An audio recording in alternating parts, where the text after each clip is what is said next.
Thank you everyone for coming, and let me tell you just a minute why I'm doing this. So I'm always saying these words. My friends, my students, my children know that. But a lot of you don't know why I believe this philosophy of life and living so strongly. So I thought we would come together today and talk about it. So here it goes. All right. This is my nephew, Nathan Gatteri.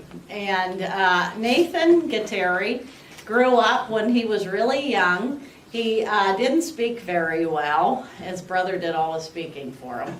Then he had a reading disability. But you know what? He graduated from college with honors as an aeronautical engineer. While he was at college, he got to work with NASA and do research. He got to go up in something called the Vomit Comet, as he called it, which was where you float around in space. And some other cool things about him is one time he and his buddies were on a road trip, and they drove 2 hours out of their way to go to Philadelphia just so they could have a Philly cheesesteak in Philadelphia. He lived at the beach for summer, and he really, really enjoyed life. Unfortunately, he died at 25 years old. So that's why we're here today. So, because of him and his life and his death, I have changed my life, my parenting, and my teaching. So we're going to go back in time a little bit to 13 years when I came to Polk State College, and I interviewed for a teaching job as an English professor. So they asked me at that time, what is my teaching philosophy? And I told them the same thing I tell all of you. It's based on my reinvented 6 R's. My R's are reading, writing, relating, research, respect, and responsibility. And the reason I chose those as my teaching philosophy is because I never want a student to leave my classroom and say, why did I waste my time here? I'm never going to do this later in life. You can't tell me that almost every day of your life you're not going to read something, write something, relate, which is my R for verbal communication, research something, especially now with the internet. We do it more than I ever did when I was your age. And if we don't do that with respect, and if we're not responsible, we're not going to get very far. So that is why I had my reinvented 6 R's as my teaching philosophy. I taught that way for the next 11-ish years. Then the worst day of my life came. My sister called me at 7 o'clock in the morning and told me my nephew was killed in a motorcycle accident. Life as my family knew it was forever changed that day.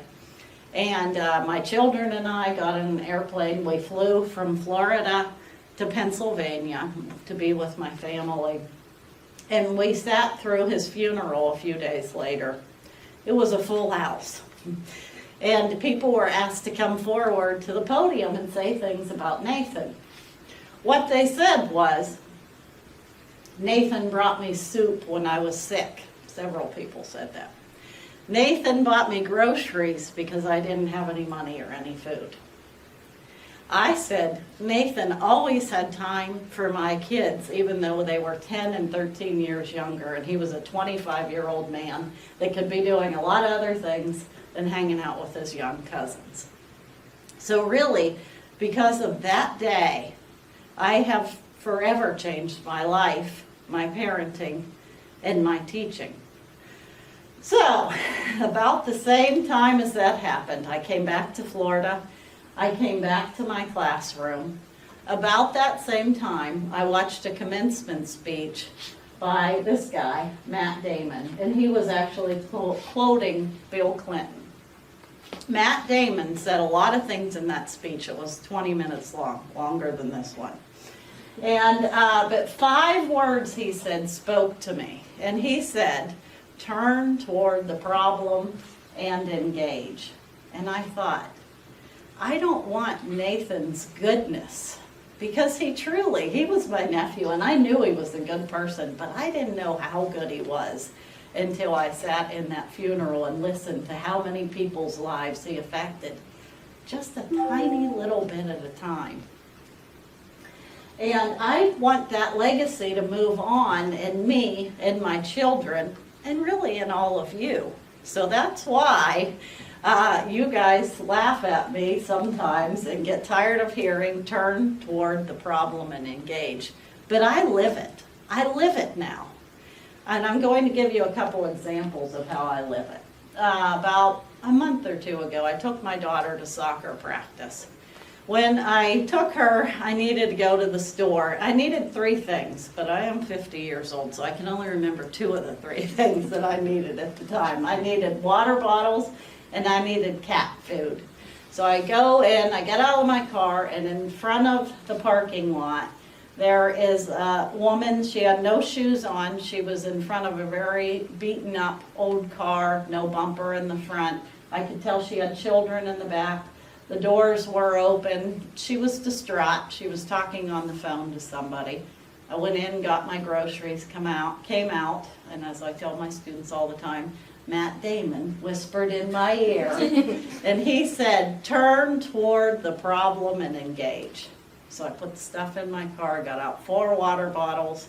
I took those water bottles to the young lady, and I said, excuse me, you look upset. Is there anything I can do to help you? And she said, yeah, it's okay. She said, it's just that I'm kind of far away from home, and I'm talking to my husband on the phone. We don't have enough gas to get home. And I said, you know what? It was like Nathan put me there that day. I said, I'm going to the gas station next. So it was half mile down the road. I said, how about you follow me? I'll get gas in my car. I'll get gas in your car. She said, oh, that would be great. Thank you so much. We did it. Of course, we get to Plant City. Apparently, there's only 1 gas station in Plant City. It looked like the day before a hurricane. There were lines, and we had to wait. So by the time we both got gas, her children that I know of had sat in that hot car for at least 30 minutes, at least. And now she told me where she was going. I know she had at least another hour before she got home. So there was Burger King next door. And I said, listen, your kids must be hungry. You're not going to be able to feed them dinner until another hour. Can I get them some food? She said, yeah, that would be great. Thank you so, so much. She was appreciative. She was kind. We both went on our way. I called my sister afterward at the soccer field, crying, and I said, I turned toward the problem and engaged today. And I said, I don't know if I would have done it before Nathan or without Nathan's influence. And I don't think I was a bad person before Nathan died. I just don't know if I would have taken the time to see the little things and pay attention and make an effort even when it's not convenient. The second way I have turned toward the problem and engaged is in parenting. And my kids here turn toward the problem and engage all the time too. So we were at a marina a few months ago with some friends in Clearwater, and they see this bird. I don't know if you can see it very well, but there's a fishing line and hook hanging out of its beak. And they come running up, Mom, we have to save this bird. We have to save this bird. And I'm like, I don't think we can do anything. My daughter, of course, is like, I'll just get on the boat and catch it. I'm like, that's an expensive boat. You can't do that. You can't get on some stranger's boat. And I said, I don't think we can do anything. And they said, you know what they said, right? Mom, turn toward the problem and engage. So I'm like, all right. We go to the marina. People come out with nets. They attempt to help the bird. They didn't help it, but they assured us that they would continue looking for it because it keeps flying away. You know, they have wings. They're birds. Anyway, the third way I turn toward the problem and engage, and hope you guys will, is in my classroom. In English 1101, we used to just, yes, there are your pictures up there. We used to just write about what we did over summer break, write essays, open a book, find some essays in the book, and write a research paper. but a few years ago, we started community-based learning, which means that we go and meet with senior citizens at an apartment complex 4 times a year. And instead of the students writing about themselves and keeping it centered on themselves, they write about their senior citizen friends that they meet. And the students make them lunch, and when they talk to them, and they learn from them, and then they go home and write about them. It's absolutely been the most rewarding teaching experience I've had in 20 plus years. And the other way I do it is in this class. They thought they were coming in and just opening a textbook too, but no, my friend Carly and I back there, Kristen too, we worked on revamping English 1102. So this class, we don't go out into the community physically.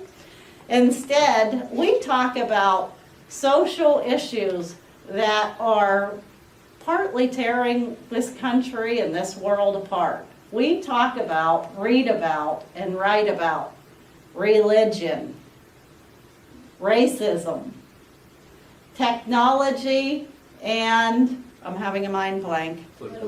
Political divide, thank you, students. We have sometimes very uncomfortable discussions, but in those discussions, we don't talk about furthering, separating us as a country.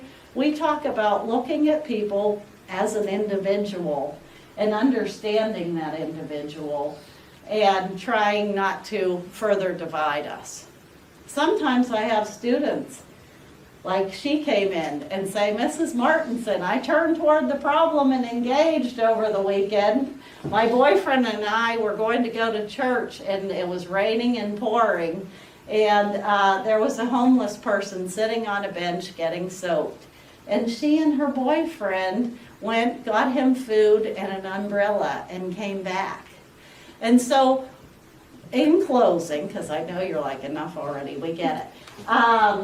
Because of Nathan and the life he led, Matt Damon and the quote he quoted, and Bill Clinton and the words he said, I have changed my life. And I now believe that R for responsibility can't stop with you bringing a notebook, a book, and doing your assignments and only taking care of you. I believe it means taking care of others. So I'm hoping that at the close of this, maybe when you go out into the world and you're walking past somebody on campus and they're sitting alone and they're looking kind of sad, maybe you'll hear me whispering, turn toward the problem and engage. And you'll take 5 minutes and sit with that person and find out if they're okay. Or today when you're driving home and you're behind maybe an older person driving really, really slow, and you're tired and you're hungry and you just want to go home, instead of screeching around them and maybe giving them a hand signal, you'll just take a minute and say, you know what, I'm going to get home. That's what I'm asking. Please turn toward the problem and engage. Thank you.